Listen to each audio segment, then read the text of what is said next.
Pesugihan Sumur Tua.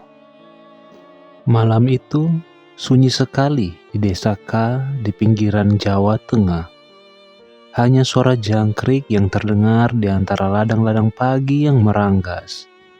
Musim kemarau panjang telah mematahkan harapan banyak petani. Salah satunya adalah Jaka, pemuda berusia 25 tahun yang tinggal bersama ibunya di rumah kayu sederhana. Sejak ayahnya meninggal, beban hidup jatuh di pundak Jaka. Sawahnya gagal panen, hutang menumpuk, dan rentenir mulai datang menagih dengan cara kasar. Hidup terasa buntu. Malam itu, Jaka duduk termenung di teras rumah. Tatapannya kosong. Ingatannya melayang pada obrolan dengan temannya tadi siang. Teman lamanya Wanto yang dulu sering melakukan hal-hal aneh. Kalau kau sudah kepepet, ada jalan. Tapi jalannya gelap, kata Wanto. Jaka mengerutkan dahi. Apa maksudmu? Pergilah ke ladang kosong di sebelah timur desa. Ada sumur tua. Orang bilang itu sumur pesugihan. Kalau kau berani, mintalah di sana. Tapi ingat Jaka, setiap emas yang kau dapatkan diganti dengan darah. Wanto menatap Jaka lama sebelum menambahkan, jangan pernah salah hitung. Kalau kau tak siap, mereka akan mengambil lebih banyak daripada yang kau miliki. Sejak mendengar itu, Jaka gelisah. Malam ini, rasa putus asanya mendorongnya untuk membuktikan cerita tersebut. Dengan senter kecil di tangan, ia melangkah ke arah timur desa. Jalan setapak menuju ladang itu sepi. Rerumputan kering bergoyang diterpa angin malam. Setelah berjalan sekitar 20 menit, Jaka melihat sesuatu di kejauhan. Sebuah sumur tua berdiri sendirian di tengah ladang kosong. Sumur itu tampak seperti lubang hitam yang menelan cahaya. Batu-batunya ditumbuhi lumut tebal, bibirnya retak. Di sekitarnya berserakan bunga 7 rupa yang sudah layu, kemenyan yang setengah terbakar, dan bulu ayam berhamburan. Bau anyir samar tercium bercampur dengan tanah kering. Jaka menelan ludah. Apa benar ini? Gumamnya. Ia mendekat, merasakan hawa dingin yang aneh keluar dari dalam sumur. Udara di sekitarnya tiba-tiba berbeda, lebih dingin dan berat, seolah ada sesuatu yang sedang mengamati dari bawah. Dengan tangan gemetar, Jaka mengeluarkan beberapa koin receh dari sakunya, lalu melemparkannya ke dalam sumur. Suara koin jatuh ke air terdengar samar, lalu sunyi kembali. Kalau memang ada, aku butuh uang. Aku rela diganti dengan apapun, ucapnya. Beberapa detik tidak terjadi apa-apa. Namun tiba-tiba, angin bertiup kencang. Daun-daun kering berterbangan. Dari dalam sumur terdengar suara gamelan. Pelan, sumbang, seolah dimainkan di dunia lain. Jaka mundur setapak, tubuhnya bergetar. Suara itu semakin jelas, bercampur dengan tawa seorang perempuan. Tiba-tiba dari dalam sumur muncul sesuatu. Sebuah tangan hitam panjang, basah dengan kuku tajam meraih bibir sumur. Dari celah jarinya yang panjang jatuhlah sebuah benda. Gelang emas kuno, berlumuran darah segar. Jaka gemetar menatap gelang itu. Ia tahu ia harus lari, tapi kakinya tak bisa bergerak. Bisikan itu datang, suara perempuan dari dalam sumur, merdu tapi menakutkan. Ambil, ini milikmu. Jaka berjongkok, menatap gelang emas yang tergeletak di tanah, masih meneteskan cairan merah kental. Hatinya berdebar kencang. Dalam benaknya, suara perempuan itu masih bergema. "Ambil, ini milikmu." Tangannya gemetar saat meraih gelang itu. Begitu kulitnya menyentuh logam dingin tersebut, rasa bergetar menjalar ke seluruh tubuh. Sekejap suara gamelan berhenti, digantikan kesunyian pekat yang membuat bulu kuduk berdiri. Jaka menelan ludah. Ia masukkan gelang itu di saku celana lalu berlari meninggalkan ladang. Bayangan pepohonan di sekitar terasa seperti mengejarnya. Bahkan setelah ia sampai rumah, napasnya masih tersengal, tubuhnya gemetar. Ibunya yang sudah tua menyambut dengan heran. "Kamu dari mana, nak? Mukamu pucat sekali." Jaka hanya tersenyum kaku. "Tadi cuma jalan-jalan, Bu." Ia tak berani bercerita. Malam itu ia tidur gelisah. Suara gamelan samar terdengar di telinganya. Dalam mimpinya, ia berdiri di pinggir sumur. Dari dalam, seorang perempuan berambut panjang basah menatapnya dengan wajah kabur, lalu tertawa lirih. Ia terbangun dengan tubuh penuh keringat. Namun ketika ia membuka matanya, sesuatu di bawah bantal membuatnya membeku. Segulung uang tebal, basah seperti habis dicelup air. "Ya Tuhan," bisiknya, jantung berdegup keras. Keesokan harinya, ia mencoba menjual gelang emas itu di pasar. Penjual emas menatapnya terkejut. "Ini gelang antik, Le. Nilainya besar sekali. Kamu yakin mau jual?" Jaka mengangguk cepat. Ia tak peduli asal-usulnya. Yang penting ia bisa melunasi hutang. Dalam sekali transaksi, hutang-hutang rentenir yang menjeratnya lunas. Bahkan masih tersisa banyak uang. Orang-orang desa mulai memperhatikan perubahan hidupnya. Jaka membeli motor baru, memperbaiki rumah, dan sawahnya tiba-tiba berbuah lebat meski musim kemarau. Tetapi kebahagiaan itu datang bersama teror. Malam-malam berikutnya, suara gamelan semakin sering terdengar. Kadang dari kejauhan, kadang seperti tepat di luar jendela. Sesekali Jaka mencium bau anyir bercampur dupa, padahal tidak ada siapapun yang membakar kemenyan. Suatu malam, ketika ia keluar untuk mengambil air, ia melihat sesuatu di pinggir halaman. Sosok perempuan berambut panjang basah duduk membelakanginya. Bajunya basah kuyup. Tanah di bawahnya basah seperti habis diguyur air. "Siapa itu?" Jaka berteriak dengan suara gemetar. Perempuan itu menoleh perlahan. Wajahnya samar seperti kabur, tapi matanya merah menyala. Ia tertawa pelan, lalu menghilang bersama kabut tipis. Jaka panik, berlari masuk ke rumah. Tapi di teras ia menemukan segenggam koin emas, masih meneteskan air. Ia tak bisa tidur malam itu. Ia sadar, pesugihan sumur tua bukan sekedar cerita. Ia sedang terikat dengan sesuatu yang bukan manusia. Namun keesokan paginya, semua rasa takut itu terkubur oleh kenyataan. Uang terus datang, emas terus muncul. Dan semakin ia menikmatinya, semakin ia lupa pada peringatan Wanto. Setiap emas ada darah yang harus dibayar. Hari-hari Jaka berjalan bagai mimpi. Semua hutang lunas, sawahnya berbuah, rumahnya diperbaiki. Orang-orang desa mulai iri, menyebutnya orang muda paling sukses di desa ini. Namun, di balik senyum dan kesuksesan itu, Jaka dihantui teror yang makin nyata. Malam-malamnya dipenuhi suara gamelan yang semakin keras, kadang bercampur dengan nyanyian lirih perempuan. Ia sering terbangun dengan tubuh basah kuyup seperti baru diceburkan ke sumur.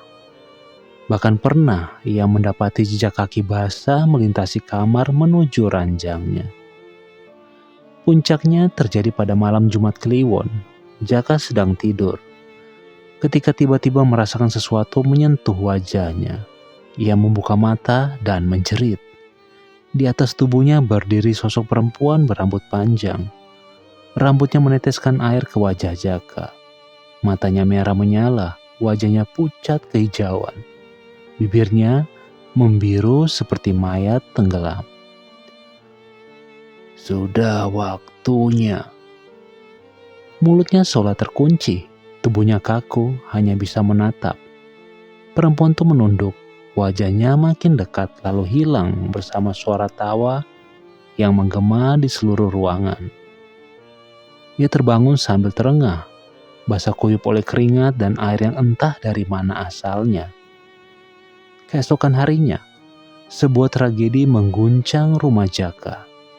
Ibunya ditemukan tergeletak di dapur, tubuhnya kaku, bibirnya membiru. Lantai di sekitarnya basah kuyup, padahal tidak ada air yang tumpah. Tangan kirinya menggenggam erat sekeping koin emas. Bu, bangun bu, jangan tinggalkan aku. Jaka meraung memeluk tubuh ibunya, tapi semua terlambat. Warga berdatangan, sebagian berbisik-bisik. Ada yang melihat emas di tangan ibunya. Ada pula yang memperhatikan motor baru di depan rumah. Mereka saling pandang, tak berani mengucapkan dugaan yang sama. Pesugihan. Sejak itu, Jaka hidup sendirian. Namun justru setelah kematian ibunya, uang yang datang semakin banyak. Uang gulungan, koin emas, bahkan perhiasan. Setiap pagi di bawah bantal atau di teras selalu ada sesuatu. Tetapi ia tidak bisa lagi menikmati kekayaan itu dengan tenang. Setiap kali ia menyentuhnya terngiang suara bisikan. Tumbal sudah dipilih, tapi kamu masih terikat. Rasa bersalah menghantui. Ia mencoba menghentikan semuanya. Ia tidak lagi mengambil emas yang muncul. Ia membiarkan tergeletak, bahkan mencoba membuang sebagian ke sungai. Tapi anehnya, keesokan hari emas itu kembali muncul di rumah, lebih banyak dari sebelumnya. Malam-malamnya makin parah. Ia sering melihat bayangan perempuan itu berdiri di dekat sumur atau di depan pintu rumah. Kadang ia mendengar suara tawa ketika ia sendirian. Kadang ia terbangun dan mendapati dirinya tidur di tanah basah, seolah baru diseret keluar rumah. Jaka mulai sadar, tidak ada jalan keluar. Pesugihan itu sudah menjeratnya. Tumbal pertama adalah nyawa ibunya. Lalu, siapa lagi berikutnya? Sejak kepergian ibunya, Jaka tidak lagi sama. Wajahnya pucat dan tubuhnya kurus meski harta semakin menumpuk. Orang-orang desa mulai menjauh. Ada yang berbisik di belakangnya. Itu pesugihan pasti. Ibunya korban pertama.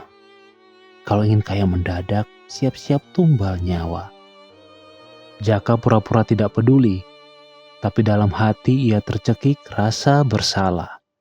Ia tak lagi tidur dengan nyenyak. Setiap malam ia mendengar gamelan dari arah ladang. Kadang-kadang suara itu begitu dekat, seakan dimainkan di dalam kamarnya sendiri. Ia mencoba melawan dengan doa.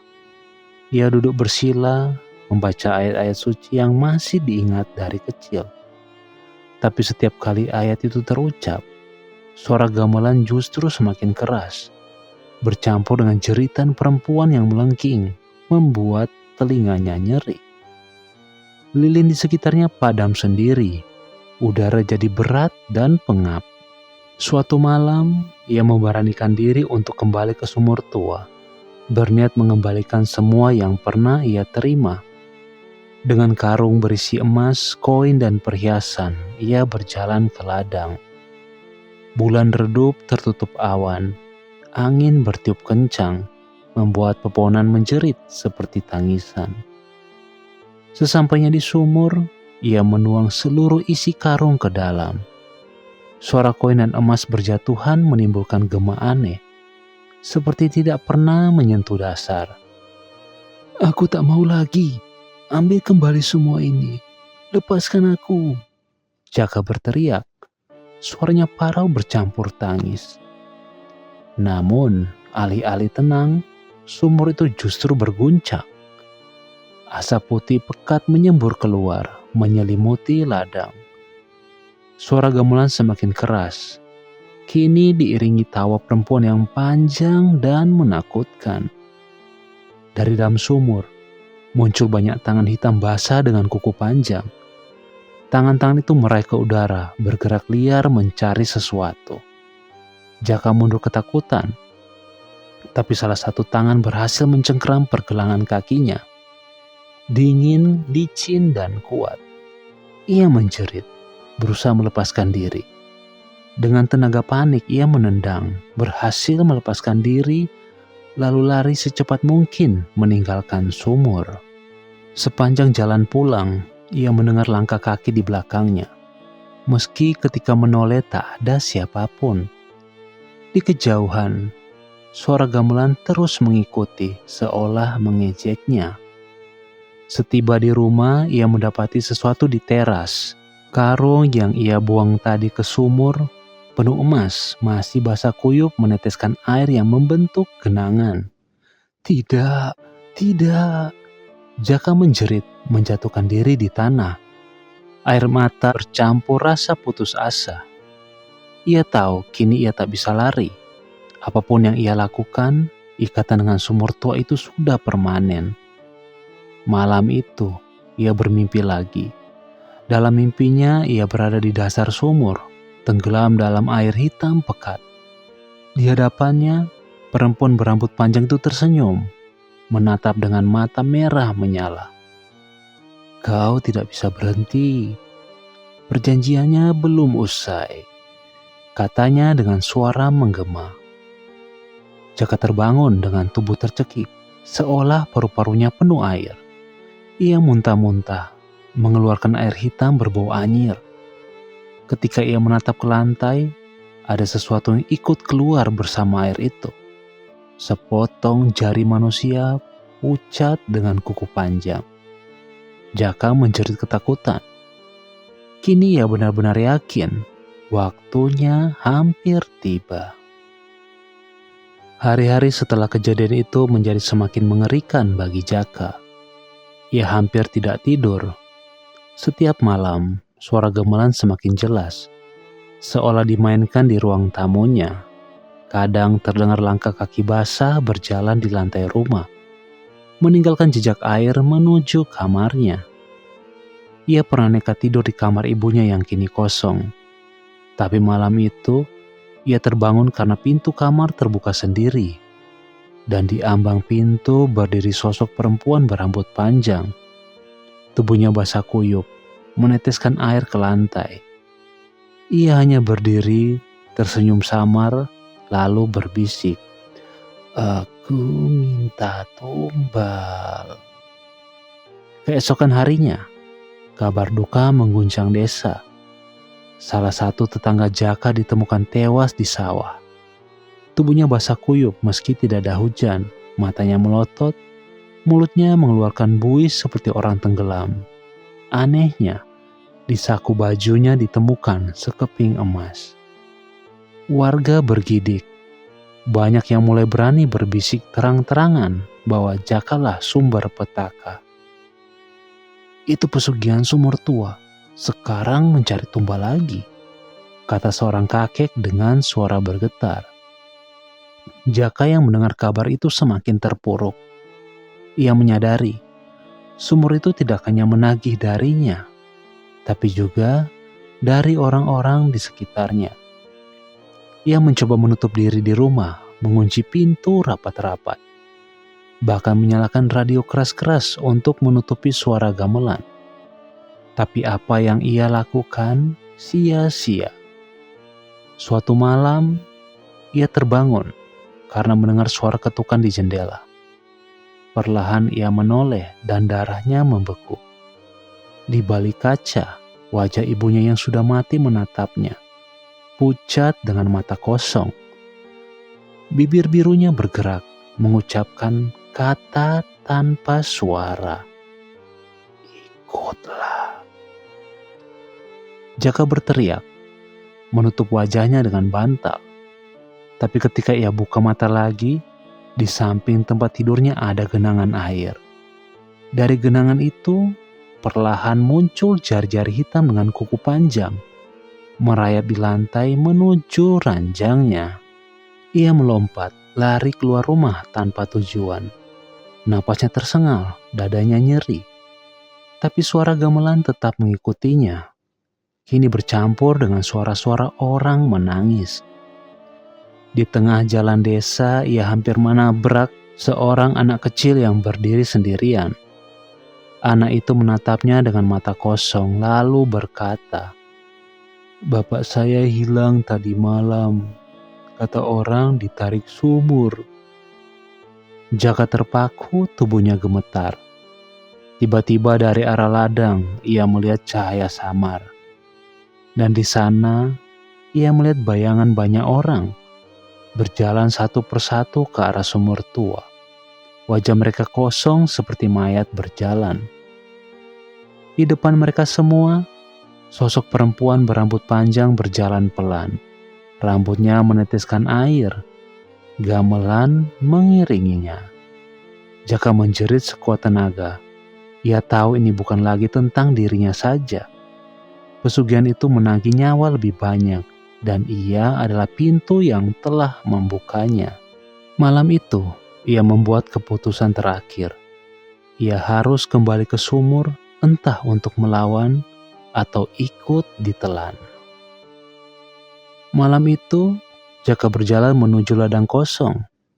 Bulan tertutup awan, angin berdesir membawa bau anyir bercampur dupa. Dari kejauhan, suara gamelan sudah terdengar. Tidak lagi samar, melainkan lantang. Seakan seluruh desa tengah diguncang pesta gaib. Setiap langkah terasa berat. Di sepanjang jalan ia melihat bayangan orang-orang desa berjalan menuju arah yang sama. Wajah mereka kosong, tubuh mereka basah kuyup. Ada yang masih hidup, ada yang jelas sudah mati. Semua berjalan menuju sumur tua. Ketika Jaka tiba di sana, sumur itu memancarkan cahaya pucat dari dalamnya. Asap putih mengepul menutupi ladang. Di bibir sumur berdiri sosok perempuan berambut panjang. Tubuhnya basah meneteskan air. Rambutnya menutupi sebagian wajah, tapi mata merahnya berkilat menembus kabut. Ia tersenyum samar saat melihat Jaka. "Akhirnya kau kembali." Suara itu bergema seperti berasal dari dasar bumi. Jaka berlutut, tubuhnya gemetar. "Lepaskan aku, ambil semua uang, semua emas. Aku tidak butuh lagi." Teriaknya, suaranya parau. Perempuan itu tertawa, tawa panjang, melengking, membuat telinga Jaka berdengung. Tidak bisa. Perjanjian sudah terikat.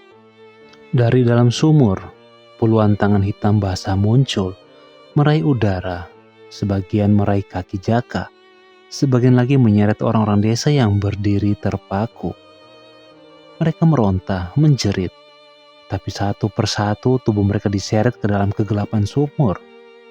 Suara patah tulang, jeritan, dan air mendidih bercampur menjadi simfoni mengerikan.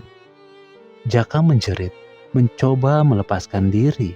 Jangan seret mereka. Aku yang salah, ambil aku saja." Perempuan itu melangkah mendekat. Wajahnya kini terlihat jelas. Pucat, membiru, bibirnya hitam, matanya kosong dengan iris merah menyala. Dari mulutnya menetes air hitam pekat. Ia menunduk, berbisik di telinga Jaka. "Memang itu yang kutunggu." Tangan-tangan hitam semakin banyak, mencengkeram tubuh Jaka. Ia berteriak, berusaha melawan.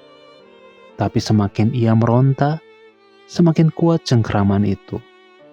Dalam sekejap, tubuhnya terangkat dan terseret ke dalam sumur. Air sumur mendidih, menyemburkan darah hitam ke udara. Suara gamelan berubah kacau, lalu berhenti mendadak, meninggalkan keheningan yang mencekam. Pagi harinya, warga desa menemukan sumur tua itu mengeluarkan bau busuk. Tanah di sekitarnya becek, berlumuran lumpur bercampur darah. Tidak ada satupun warga yang hilang ditemukan, termasuk Jaka.